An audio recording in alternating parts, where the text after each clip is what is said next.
En la comida del Día de la Madre, ella levantó su copa y soltó una risa cortante.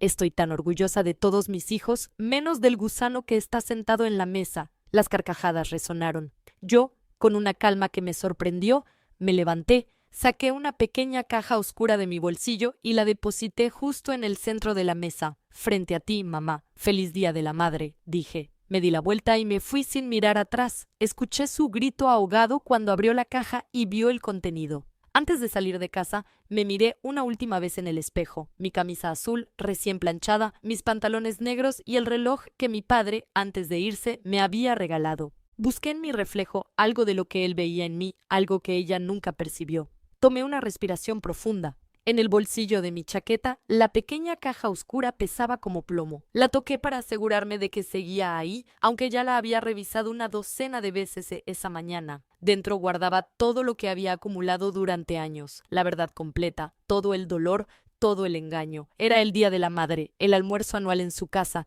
donde todos fingíamos ser la familia perfecta que jamás fuimos. Mis hermanos alardeaban de sus logros y yo era el blanco de sus bromas no tan sutiles, el gusano, el fracasado, el que nunca estuvo a la altura. Pero ese día iba a ser diferente. La casa de ella seguía igual, grande, impecable, fría. Carlos, mi hermano mayor, había aparcado su flamante sub junto a la entrada. Elena, mi hermana mediana, seguramente ya estaba dentro, organizando todo como su perfecta mano derecha. Y luego estaba yo, llegando en un Uber porque mi viejo sedán se negó a arrancar esa mañana.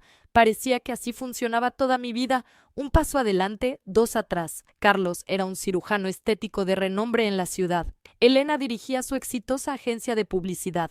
Ambos, casados, con hijos y casas perfectas. Y yo, según mi madre, era el que seguía buscando su camino a los 35, como si la última década la hubiera pasado viendo televisión en lugar de trabajar en 3 empleos para mantenerme a flote después de que todo se desmoronara, después de que ella lo desmoronara todo. Toqué el timbre y escuché las voces animadas dentro, risas, el tintineo de copas, el aroma a comida casera que él solo preparaba cuando había un público para admirarla.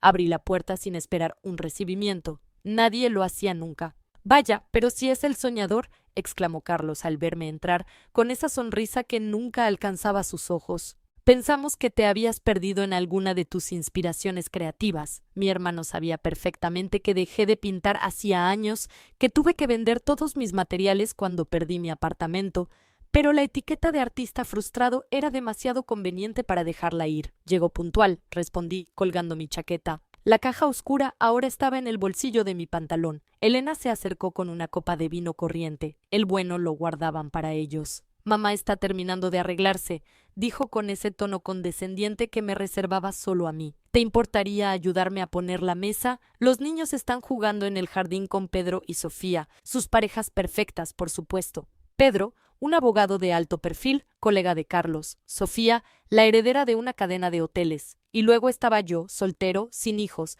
trabajando como profesor sustituto en escuelas públicas y vendiendo ilustraciones digitales por internet cuando conseguía clientes. Mientras colocaba los cubiertos, recordé esa noche de hace 17 años. Tenía 18 y acababa de recibir la carta de aceptación de la prestigiosa Academia Nacional de Artes. Beca completa, mi pasaje a otra vida. Le mostré la carta a mi madre, temblando de emoción. Arte, dijo, con esa mueca que hacía parecer que olía algo podrido. ¿De verdad crees que tienes talento para eso? Carlos ya está en segundo de medicina y Elena acaba de ser aceptada en administración. ¿Y tú quieres dibujar? Es una beca completa, mamá. Solo aceptan a 8 estudiantes en todo el país. No seas ridículo. Necesitas un título real, algo que te dé estabilidad. Una semana después, la academia me llamó. Lamentaban informarme que había habido un malentendido. Mi beca había sido revocada porque alguien había llamado informando que yo había aceptado otra oferta académica. Nunca supe quién había hecho esa llamada.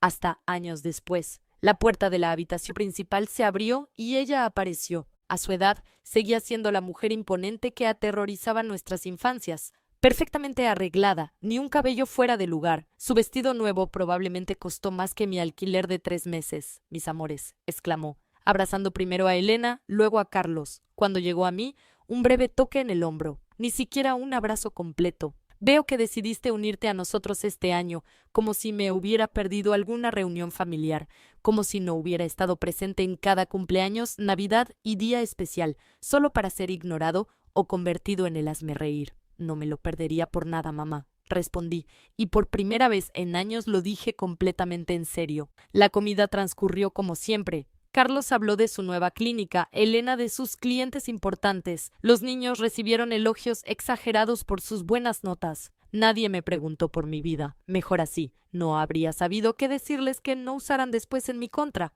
No les habría contado que encontré trabajo como profesor de arte en una escuela primaria para el próximo año. No les habría dicho que finalmente vendí 2 pinturas a una galería pequeña. No habría mencionado que estaba ahorrando para un apartamento propio después de años compartiendo con extraños. No les habría dado nada que pudieran arrebatarme. No, otra vez. Llegó el momento del postre y como cada año mi madre se puso de pie con su copa en alto. Era la tradición, el brindis anual donde elogiaba a sus hijos y nietos, donde fingía ser la madre abnegada que nunca fue. Quiero brindar, dijo con esa voz que usaba en sus días como directora escolar, por mis maravillosos hijos, por Carlos, que acaba de abrir su segunda clínica, por Elena, cuya agencia ganó el Premio Nacional de Publicidad, por mis preciosos nietos, que son mi mayor orgullo. Hizo una pausa. Todos sabían lo que venía, era parte del espectáculo. Estoy orgullosa de todos mis hijos. Y entonces me miró con esa sonrisa cruel que conocía desde niño, menos del gusano que está en la mesa. Las risas estallaron. Carlos casi se ahogó con su vino. Él intentó disimular, pero sus hombros se sacudieron. Sus esposos, educados para seguir la corriente, también rieron. Solo los niños parecieron confundidos, demasiado pequeños para entender la crueldad disfrazada de broma familiar. No era la primera vez que me llamaba así en público. Mi gusano, su apodo favorito para mí desde que papá murió. El que no aporta, el que no triunfa, el que no es como sus hermanos perfectos. Pero era la última vez que lo escucharía en silencio. Me levanté despacio. Todos esperaban mi reacción habitual. Agachar la cabeza, forzar una sonrisa, quizás hacer un chiste autodespreciativo para aligerar el ambiente. Al menos soy un gusano puntual, habría dicho normalmente.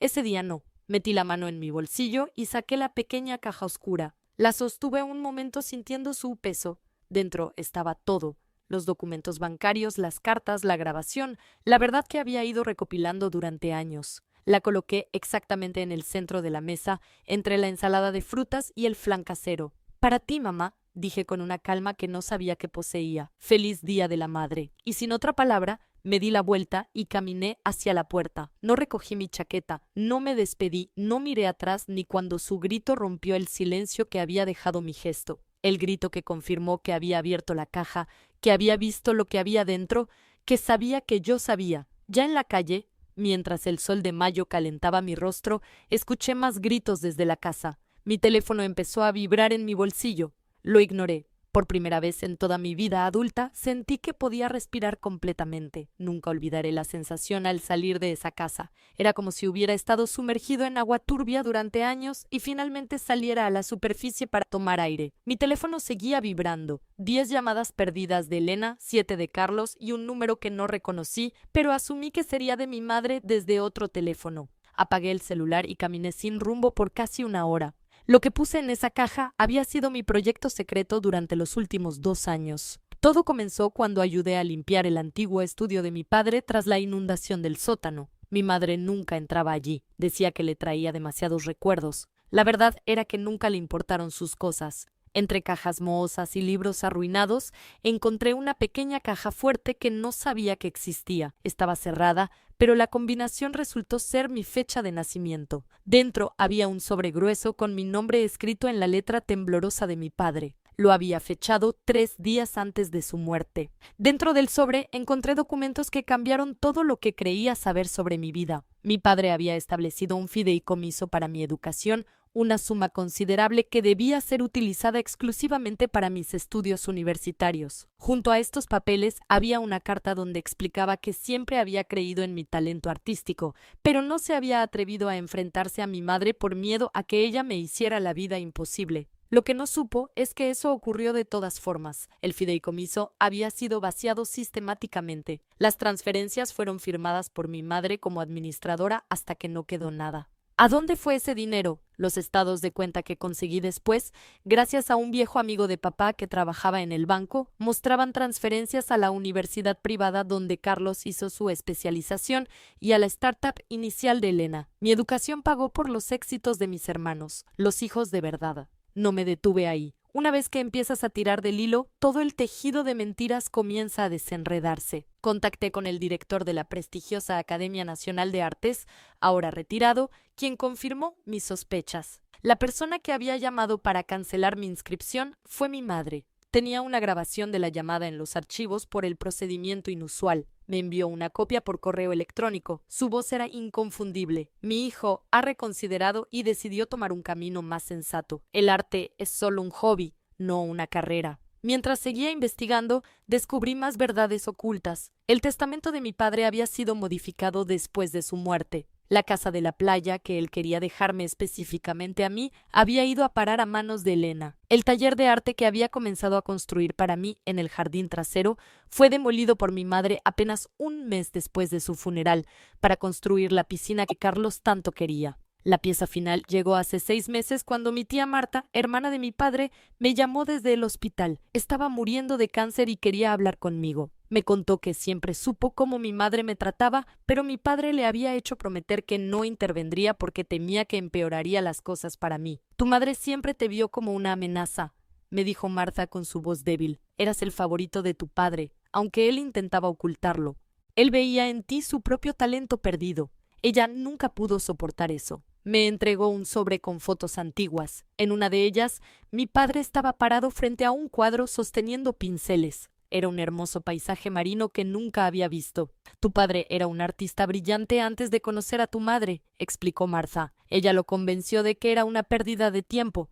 Lo empujó hacia los negocios porque era más respetable. Él nunca volvió a pintar después de casarse con ella. Todo tenía sentido. Ahora yo era el recordatorio viviente del sueño que mi padre había abandonado. Cada vez que mi madre me veía pintar, veía la vida que mi padre podría haber elegido en lugar de ella. El día que mi tía Marta murió, encontré otro sobre entre mis pertenencias al salir del hospital. Dentro había una grabación en una memoria USB. Era una conversación entre mi madre y ella de cuando yo acababa de graduarme de la secundaria. La calidad era mala, pero las palabras eran claras. No permitiré que arruine su vida como casi lo hace Roberto, decía mi madre. El arte no da de comer. Si tengo que sabotear cada oportunidad artística que se le presente, lo haré. No tendré otro soñador inútil en esta familia. Es su pasión, Victoria, respondía mi tía. Tiene talento real. Roberto lo vio. Roberto era un sentimental. Yo soy práctica. Carlos y Elena están en el camino correcto. No dejaré que éste se desvíe. Esta mujer, mi madre, no solo había arruinado mis oportunidades, había arruinado las de mi padre antes que yo. Y lo peor era que ni Carlos ni Elena lo sabían. Para ellos, yo era simplemente el hermano menor que nunca se esforzó lo suficiente, el que no aprovechó sus oportunidades, el gusano. Durante los últimos meses compilé todo, cada documento, cada grabación, cada evidencia del sabotaje sistemático. Incluí también los recibos de las facturas médicas de papá que pagué yo solo durante sus últimos meses, mientras mis hermanos estaban demasiado ocupados y mi madre estaba en un crucero por el Mediterráneo. Añadí las cartas de las galerías que habían aceptado mis obras antes de retractarse misteriosamente. Todas tenían el mismo patrón. Alguien les había informado que yo era un fraude. Todos estos documentos, estas pruebas irrefutables de años de manipulación y crueldad, estaban ahora en esa pequeña caja oscura que había dejado en la mesa. Mi teléfono comenzó a vibrar de nuevo cuando lo encendí horas después. Tenía docenas de mensajes. El primero fue de Carlos. ¿Qué has hecho? Mamá está histérica. Tenemos que hablar ahora. El siguiente fue de Elena. No puedo creer lo que has mostrado. ¿Es verdad todo esto? Por favor, llámame. Luego llegaron los mensajes de mi madre. El primero era una amenaza. Retira esas mentiras o te arrepentirás. El segundo era un intento de manipulación. Estás enfermo. Necesitas ayuda. El tercero era una súplica.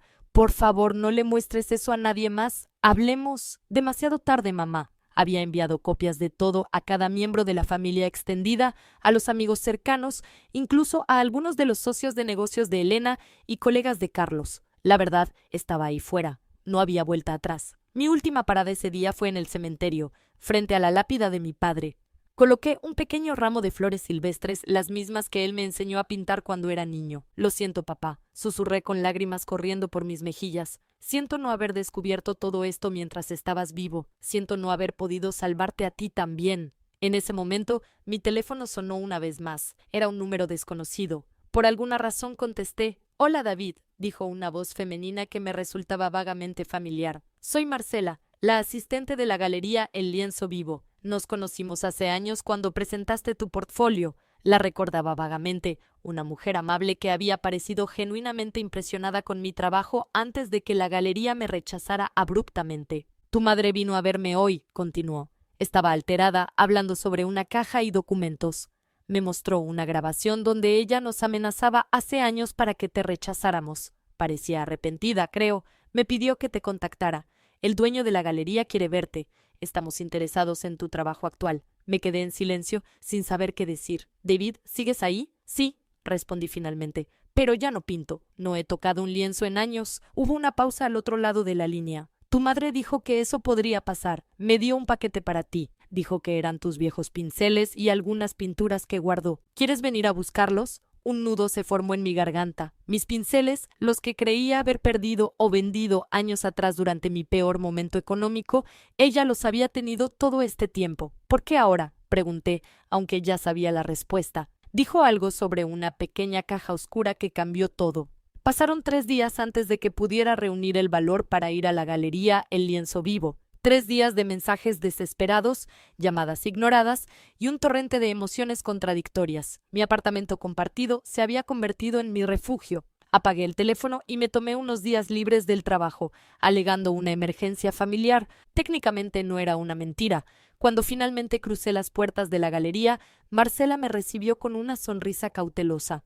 Era mayor de lo que recordaba, con canas en su cabello antes negro, pero sus ojos seguían siendo amables. «Ha pasado mucho tiempo, David», dijo, guiándome hacia una pequeña oficina en la parte trasera. «Casi 8 años, creo». Sobre el escritorio había una caja de madera gastada que reconocí al instante. Mi primer set de pinceles profesionales, un regalo de mi padre para mi 16º cumpleaños. Los había buscado desesperadamente cuando me mudé al apartamento que no pude pagar. «Tu madre dijo que los guardó cuando limpiaron tu antigua habitación», explicó Marcela. Aunque ambos sabíamos que era mentira, no había vivido en su casa desde los 20 años. También dejó esto. Me entregó un sobre. Dentro había un cheque por una cantidad significativa y una nota breve. «El dinero de tu fideicomiso con intereses es lo que te corresponde». No sabía qué sentir. El dinero no podía cambiar el pasado, no podía devolverme los años perdidos ni las oportunidades desperdiciadas, pero era un reconocimiento,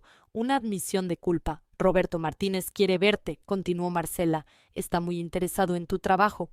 «Ya te dije que no he pintado en años», respondí acariciando los viejos pinceles. Se sentían extraños entre mis dedos, como viejos amigos a los que había traicionado al abandonarlos. «Lo sé, pero vio tus trabajos anteriores, los que guardamos en nuestros archivos después de tu presentación inicial. Dice que hay algo especial en ellos, una visión poco común. La idea de volver a pintar me parecía tan lejana como volar a la luna. Había enterrado ese sueño junto con tantas otras esperanzas». Mientras consideraba qué responder, mi teléfono vibró con un mensaje nuevo. Lo había encendido solo para usar el GPS y llegar a la galería. Era de Carlos, mi hermano. «Necesitamos hablar. Estoy en el café de la esquina de tu trabajo. Por favor», le mostré el mensaje a Marcela. «Parece que las conversaciones difíciles me persiguen». «Ve», dijo ella, envolviendo cuidadosamente los pinceles. «Esto estará aquí cuando estés listo, sin presiones, sin fechas límite». El café estaba medio vacío cuando llegué. Carlos estaba sentado en una esquina con aspecto terrible. Llevaba 3 días sin afeitarse, algo impensable para el siempre impecable cirujano estético.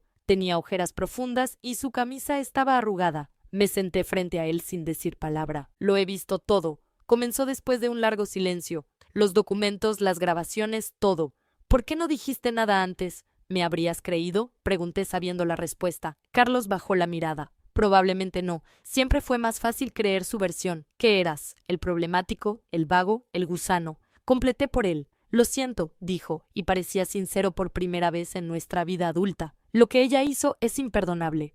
No solo a ti, a todos nosotros. Nos convirtió en cómplices». Me contó lo sucedido después de mi salida dramática. Mi madre había abierto la caja y comenzado a gritar que todo eran mentiras, que yo estaba perturbado, que siempre había sido un manipulador. Luego Carlos tomó los documentos y comenzó a leerlos. Cuando llegué a la parte donde usó tu fideicomiso para pagar mi especialización en cirugía plástica, sentí como si me hubieran dado una patada en el estómago, confesó.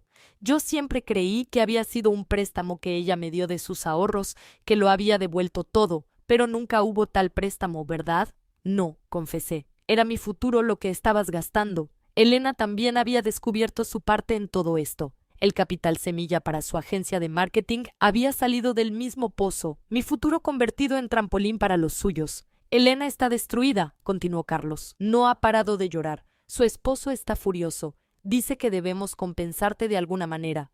Yo estoy de acuerdo. No quiero su dinero, respondí con firmeza. Lo sé, no se trata solo de dinero, se trata de la verdad, de la familia que pudimos ser y no fuimos. Me explicó que mi madre había desaparecido la noche anterior. Dejó una nota diciendo que necesitaba tiempo para pensar. Antes de irse, había hecho una ronda de llamadas, incluida la de la galería El Lienzo Vivo. Era como si intentara deshacer los nudos que había creado durante décadas, pero sin tener que enfrentarme directamente. ¿Qué pasará ahora?, preguntó Carlos, pareciendo verdaderamente perdido por primera vez en su vida. No lo sé, contesté honestamente. No tengo un plan maestro de venganza. Si es lo que temes, solo quería que supierais la verdad, que yo la supiera también. Nos quedamos en silencio por un momento, dos extraños unidos por la sangre y separados por años de malentendidos fabricados. Papá estaría orgulloso de ti, dijo finalmente Carlos, de tu valor, de tu talento. Sentí las lágrimas amenazando con caer, pero las contuve. Nunca lo sabremos, yo lo estoy, afirmó,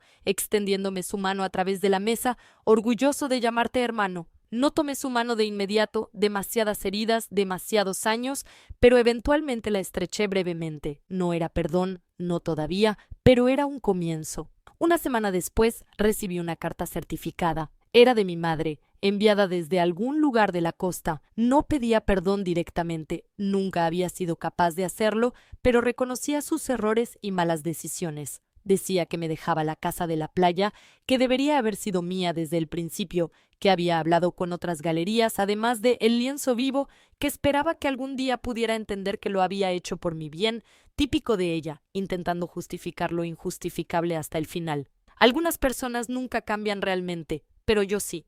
En los meses siguientes comencé a pintar de nuevo, al principio con torpeza, luego con creciente fluidez. Marcela tenía razón, la galería El Lienzo Vivo estaba interesada.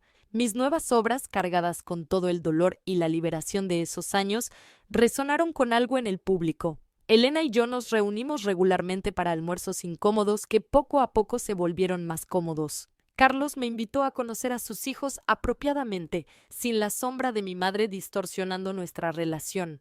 Les expliqué mi trabajo, les mostré técnicas básicas de dibujo. Resulta que el hijo mayor de Carlos tiene talento natural para el arte. ¿Quién lo hubiera imaginado? Mi madre regresó eventualmente. No nos hemos reconciliado. Dudo que alguna vez lo hagamos completamente. Hay heridas que no cierran, traiciones que no se borran con un simple lo siento. Pero la dinámica familiar ha cambiado irreversiblemente. Ya no soy el gusano en la mesa, soy David, el artista que finalmente encontró su voz. Un año después del famoso almuerzo del Día de la Madre, vendí mi primera colección completa a una galería importante. La llamé La Caja Oscura. Eran 10 cuadros que contaban una historia de manipulación, pérdida y eventual redención. Mi madre no asistió a la inauguración, mis hermanos sí. En la pared central colgaba el cuadro principal, una recreación del trabajo perdido de mi padre basado en las fotos que me dio la tía Marta, firmado con nuestros 2 nombres. A veces me pregunto qué habría pasado si no hubiera encontrado esa caja fuerte en el sótano, si hubiera seguido viviendo en la ignorancia,